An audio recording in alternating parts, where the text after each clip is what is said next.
Welcome to Unplugged Live with Dr. Diane Smith-Clark, PhD. Get ready to get inspired by the stories of overcoming life's challenges to bring change and transformation. Here's Dr. Diane. Hello and welcome again to Unplugged. I'm your host, Dr. Diane Clark, and I'm so delighted that you are here today. Listen, I want to invite you to do something. Like, share, and subscribe to Diane Unplugged on all social media outlets. I appreciate it because, they run by algorithms of people who like, share, or subscribe to your channels. So we would appreciate you helping us to make a presence with the algorithm. I want to invite you to a very special event that we're going to have September 30th. That's just a few short weeks from now. We're going to be doing Motown Review. It's going to be exciting. We're doing it in honor of grandparents who are raising their grandchildren, a noteworthy cause for people who have selflessly given themselves in a time of life when they should be resting, traveling, and relaxing to raising children, going to bus stops, going to PTA meetings, doing homework. We want to honor them for their great service in the community. I believe you can agree with me that it really does take a village to raise a child. They need that support, and we're grateful that grandparents are stepped up to the plate to raise these children and give them a fair chance at developing a quality life. That event is going to be held September 30th, 4:00 p.m. at the Social Event Center. That's 644 Cesare Boulevard.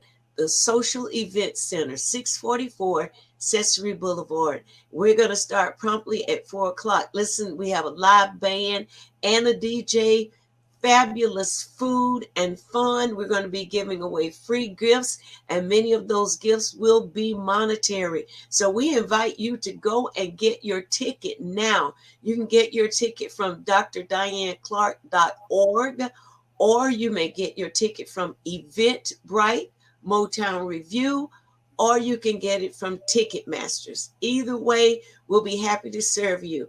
For more information, you can go to our website at drdianeclark.org, or you may dial 904-476-1104. That's 904-476-1104. We'll be happy to serve you. So if you want to nominate a grandparent, or you want to register as a grandparent raising your grandchildren, please do so at the website. Or if you're having difficulties with that, give us a call. Don't forget Motown Review. That's September 30th at 4:00 p.m. Well, this week we are going to continue talking about the impact of Alzheimer's and dementia and how it is on a rate increase among our communities. And we've had two psychologists on that have talked about it. And today I'm going to bring on someone that's going to help us with preventive care so that we can start making ourselves aware and preparing our bodies not to succumb to that disease. So I want you to help me welcome Mary Merritt. Mary Merritt is with Get Momentum Fit. Hi, Mary.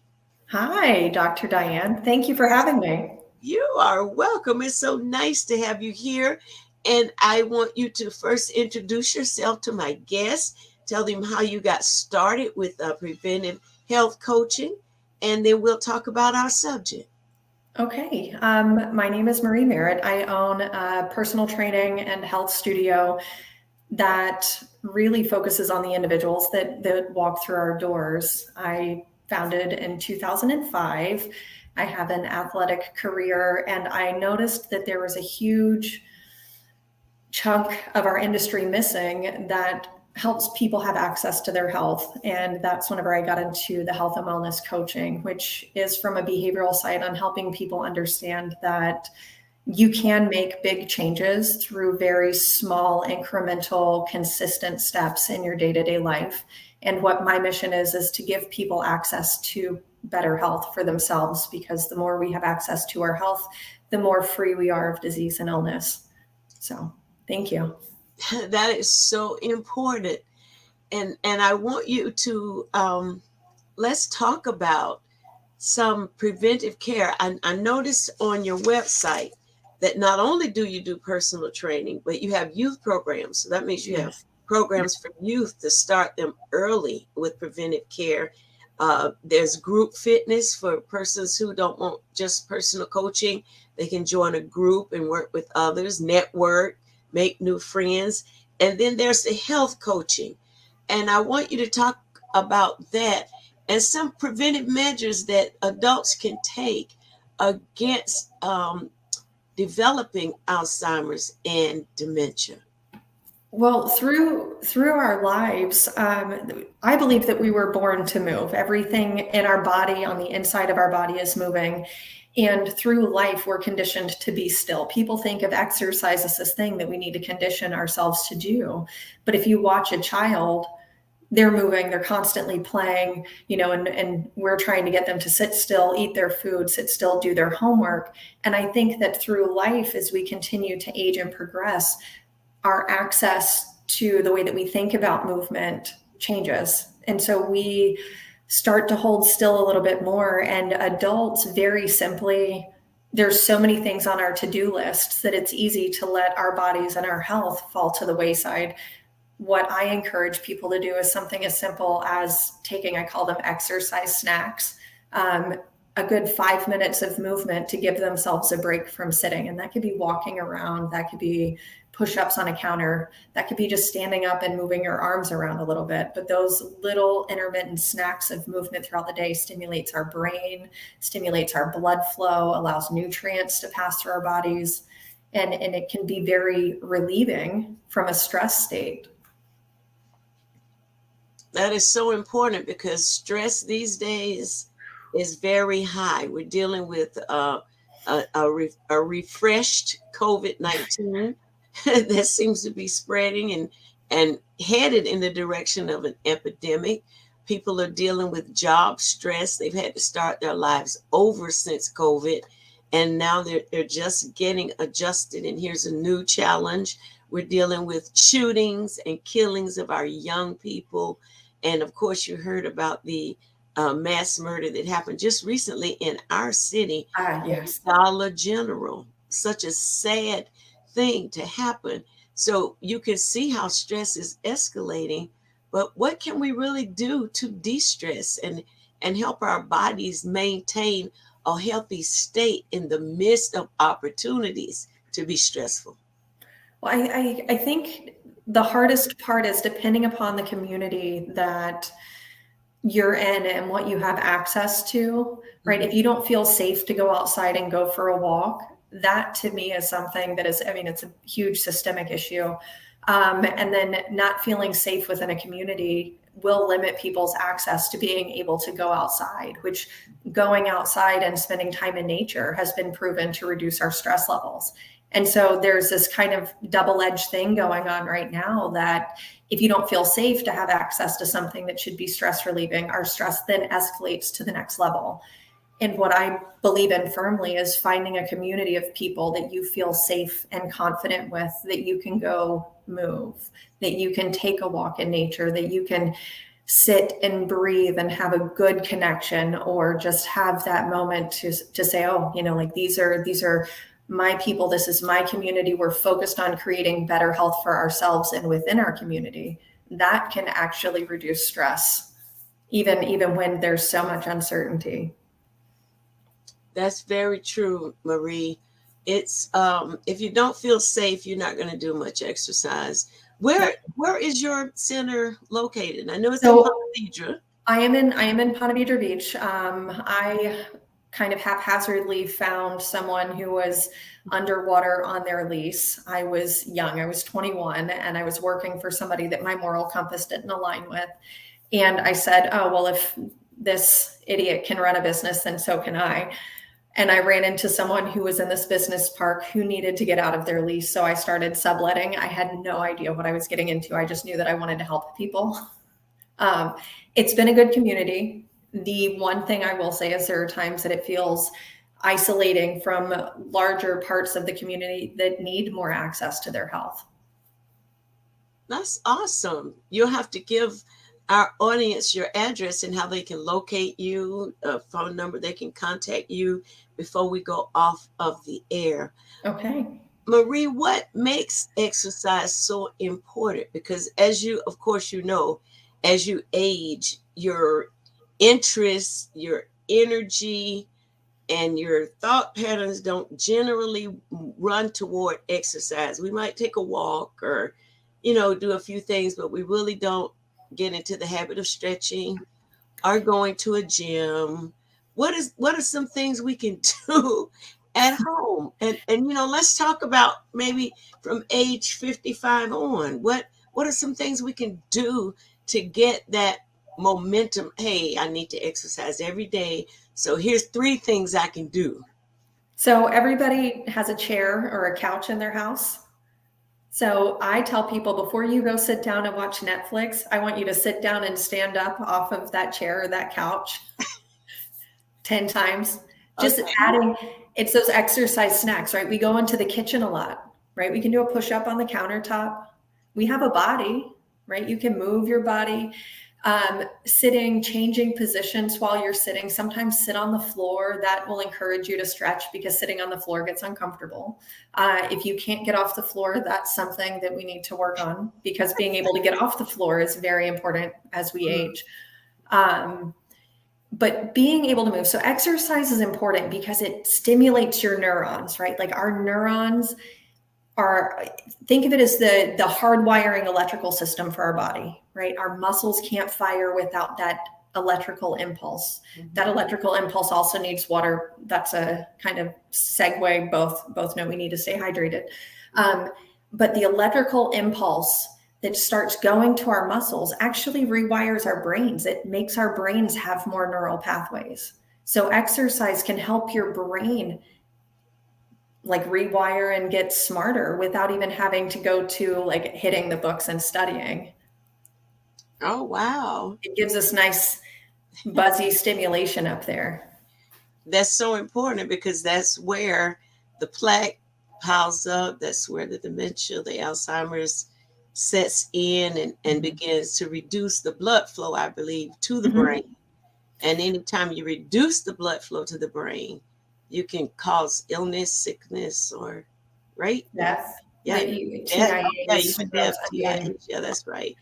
It's something that I think we start viewing, I don't know when it happens, we start viewing exercise almost as punishment, which is why I start the programs for kids, because I want them to know that you can work out, you can feel good. My job is to help people feel better whenever they walk out of my doors than whenever they came in. Right?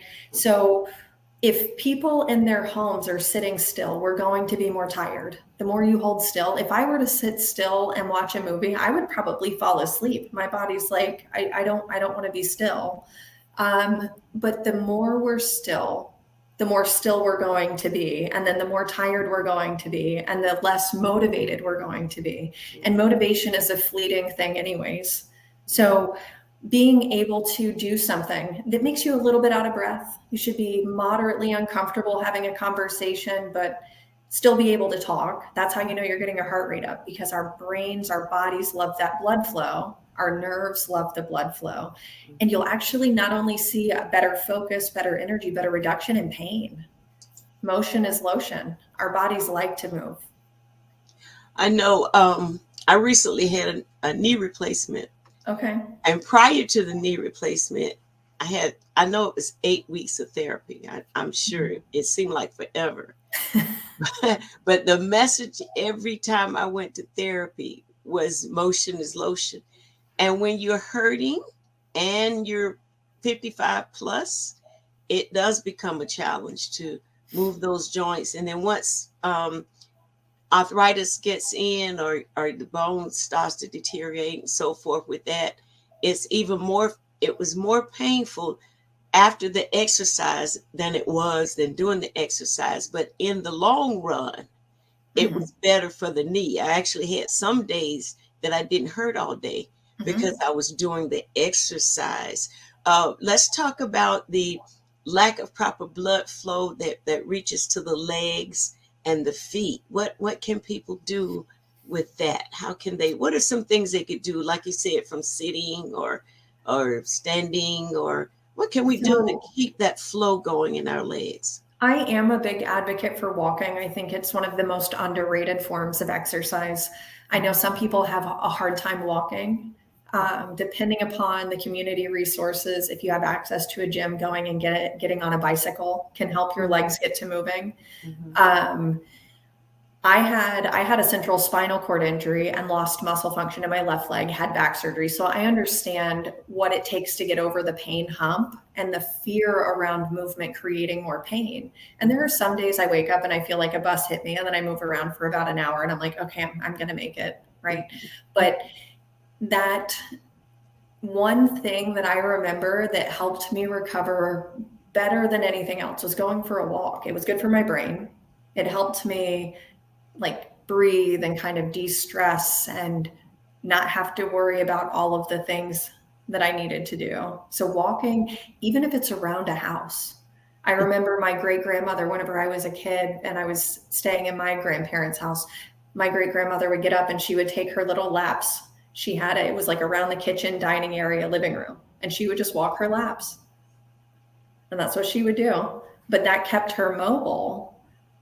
It kept her mind right. It kept her body okay enough. So we have access, even standing in place and, doing some little marching type movements that helps our bodies have that blood flow to give us that freedom. So you having a knee replacement, think about how good you feel now whenever you walk around after you've gotten through the healing part. Right, after the healing part.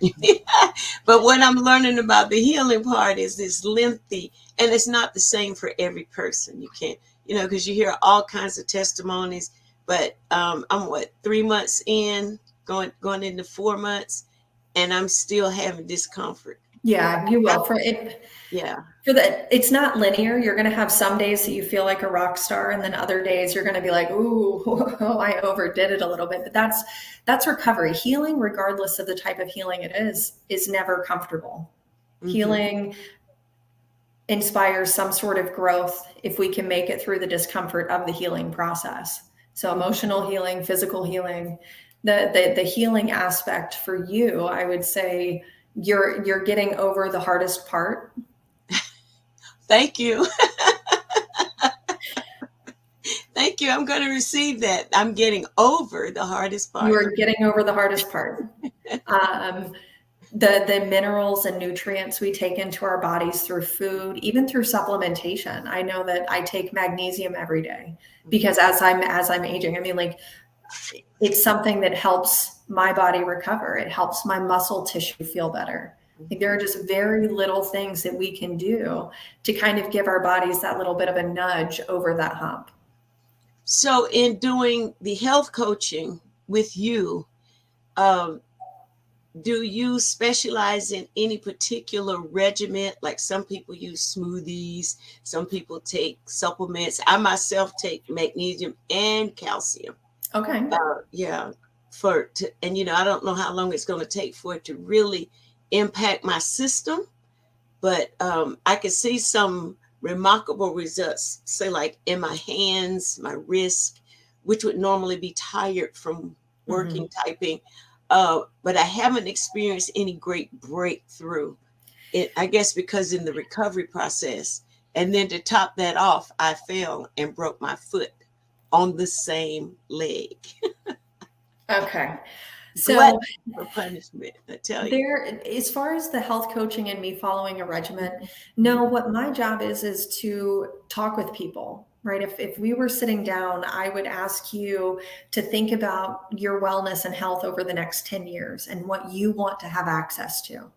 What type of movement do you want to be able to do? Is there some challenge or task, or what does your day-to-day look like in that wellness vision?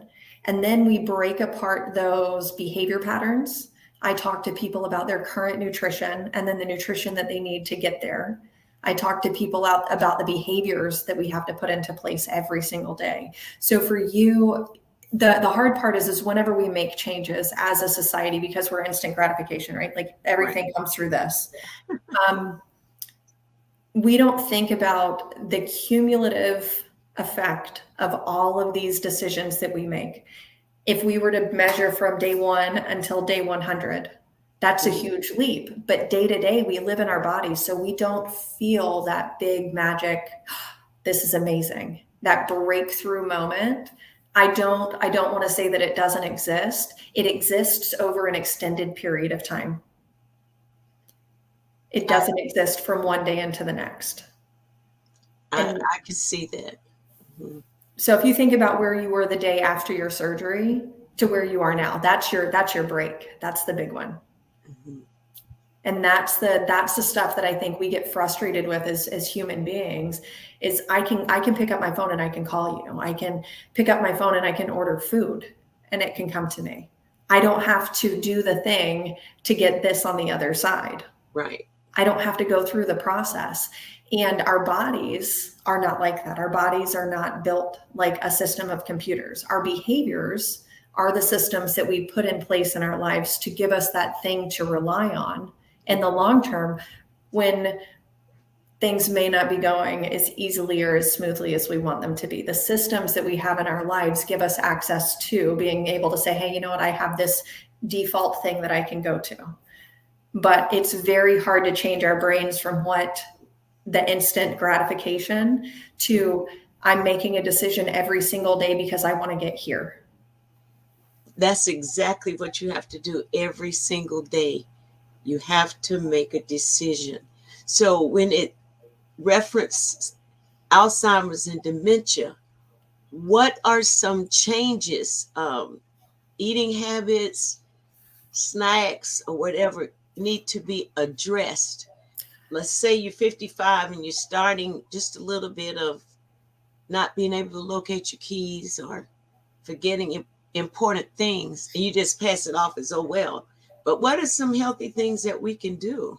I think, you just made a very good statement that pass it off as, oh, well, it's part of aging. I think that there's a level of acceptance that we shouldn't accept.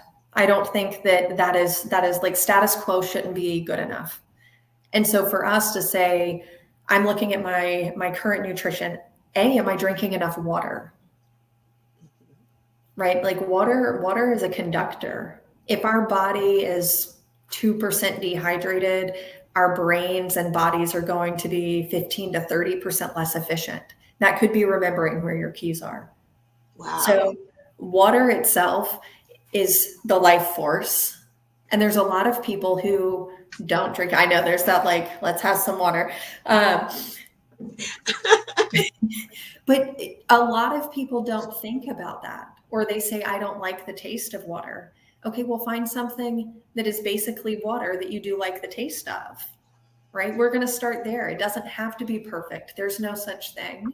But water, are you getting your vitamins through your food? If you're not, that's what supplementation is for. That's where vitamins come in. Do we need to take vitamins every day? I don't. The only vitamin I take every day, I take vitamin C in the morning. I take magnesium at night. Outside of that, I try to get it from my food. Fruits and vegetables, if people have access to them. If they're not great in a grocery store, are there farmers markets? Can you grow something? They have plenty of things that we can grow on our patios now to give us access to fruits and vegetables. Different colors have different vitamins. They have fiber. They also have water. If we look at the cell wall. Nutritionally, I think people, again, get into that easy button and we don't think about our plan. So just like our calendar has events on it for a week, plan some of the meals that you're going to have. Make sure that there's, carbohydrates, fats, proteins. You get your plants.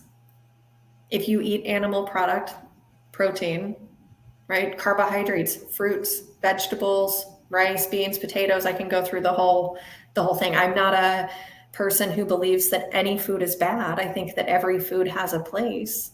It's just a matter of what foods we're choosing and asking ourselves, how is this benefiting me? Is it mental, emotional? Because that has benefit. Or is this strictly nutritional so that I can nourish my body so that it is facilitating healing? Is it facilitating my brain development? Good omega fatty acids. If people don't like fish, then we can go and get them supplementation with omega-3s. Mm-hmm. What are some substitutes for protein?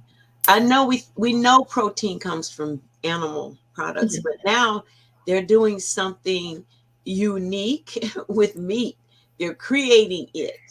And it's challenging to eat that when you know it's been created, because you wonder now, what is that doing in your body? So I am not an advocate. I am not an advocate for the Beyond Meat type things. That's not my jam. Do you remember whenever they took butter and they made margarine?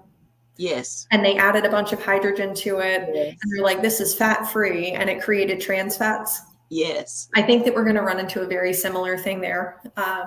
So if you want a burger, but you don't want to eat meat, and you can make it out of beans and vegetables and other things, you can make an actual veggie burger, or you can eat meat.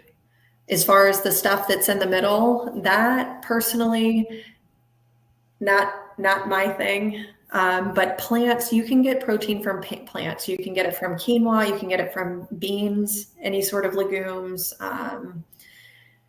Different vegetables have different types of proteins in them. You just have to eat a bit more to be able to get the protein. Or there are certain plant-based protein powders that you can add to drinks, because protein is important for your body's healing, for brain development. That's important. I know, because we're such a meat-driven culture. It's just only in the last, 15 to 18 years that people really took a realistic look at becoming vegetarians, or what they call preditarians. Well, there's vegan or pescatarian. Pescatarian. And it's only been not that long that we really start focusing on our health and what we put in our body. And when I look at we were just studying psychologically with another psychologist, the patient load dealing with dementia and Alzheimer's, and how much younger the patients are becoming now. You usually don't see it till after the 60s, sometimes into the 70s, but they've been having patients like 47, 50, 53. That's a bit early to me to start an Alzheimer's track, a dementia track. And when I was looking at your article, by the way, I like your article. I like that. And I want you to tell the audience how they can get connected to you so that they can get that email. That is really good. So my cell phone, if you want to be added to my mailing list, my cell phone number is 904-504-9894. You can text me your name and your email address and say that you want to be on our newsletter, and I can add you. If you want one from just my health coaching side, I have a website. It's mariemerrittcoaching.com. That's M-A-R-I-E, Merritt, M-E-R-R-I-T-T, coaching.com. And I have a newsletter pop up that'll say subscribe to my newsletter. I try to give people actionable tips that you can easily apply. Repeat your cell phone number again to make sure, because some people may not have had a pen or and they want to write it down. 904-504-9894. Okay, that's 904-504-9894. Listen, if you want to get a head start on being the best, healthiest, happiest person you can be, this would be a good connection for you. Even if you only sign up for the emails and you read the information that was in it, it would really benefit you tremendously. So I'm encouraging you to contact Marie. I enjoy her information, and I enjoy talking with her as well. And I want you to have the same experience that I have, because I'm determined for the balance of my time in the earth that I'm going to be a healthier, happier me. I'm going to live my life to the fullest, even if it means going to therapy and if it means getting a personal trainer. I'm going to do it because we're most accountable when we have that personal trainer in place. We really are. Yeah. My staff trains me. Okay. Right. I work out on my own, but there are times that I need somebody else because I don't want to think about it. I just want to put my head down and do the work. I also have a therapist. I meet with her every other week. It's clockwork because that's part of my health routine. And that's the thing that I'm willing to invest in because my future of health is far more important to me because I do not want a future that's full of sickness and disease. That's not something that would bring me joy. And it's so important that we look at that. As I'm speaking to my audience, if you know you're starting to decline in your health and you're experiencing more and more difficulties, whether it is digestional or skin, your skin will also tell you that there's something wrong in your body. They tell us we have to drink 8 glasses of water. Well, if you have a heart condition or you're in congestive heart failure, you really can't consume that much water, but you need to drink whatever your limit is because you're possibly taking diuretics that as soon as you drink, you are eliminating, which keeps your body sort of in a dehydrated state. And you heard Marie say it, that affects the brain. So if you don't take anything else away from this broadcast today, take Marie Merritt's number, 904-504-9894, and drink your water. Thanks for joining in on tonight with Unplug. I hope that you've enjoyed our guests, and I'm encouraging you to please reach out and see what benefit can come to your life as a result of connecting with her. I want to remind you again about our event September 30th, 4:00 p.m. at the Social Event Center, 644 Accessory Boulevard. That's Motown Review, honoring grandparents who are raising their grandchildren. We want to give you a respite night of celebration, joy, and the soulful sounds of Motown when music was music. So we know that you come from that era and we know that you're going to enjoy that. So please get your ticket. Don't delay getting your tickets. Come and support these grandparents, celebrate with them. You can get your ticket at our website, drdianeclark.org, or Ticketmaster, Eventbrite. And if you just want to purchase your tickets right out, you can reach out to us at area code 904-476-1104. Looking forward to celebrating with you. Thank you, Marie, for being my guest on the show tonight. And I look forward to some future fellowship and conversation with you. Thank you again. Thank you. And have a healthy week. We'll be back next Thursday at 7:00 p.m. Thanks for joining us for Unplugged Live with Dr. Diane Smith-Clark, PhD, helping to bring change and transformation in the mental health space within the church community. Dr. Diane wants to hear from you. If you have any questions, comments, guest recommendations, or program topic ideas, visit DianeUnplugged.com and click the Contact Us link. Dr. Diane also appreciates your prayers and your financial support. You can give online at DianeUnplugged.com and select Donate.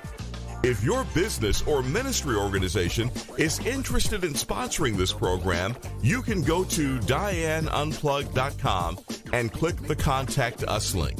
Unplugged Live is on all the social media platforms. Just search Dr. Diane Smith-Clark, follow, and subscribe.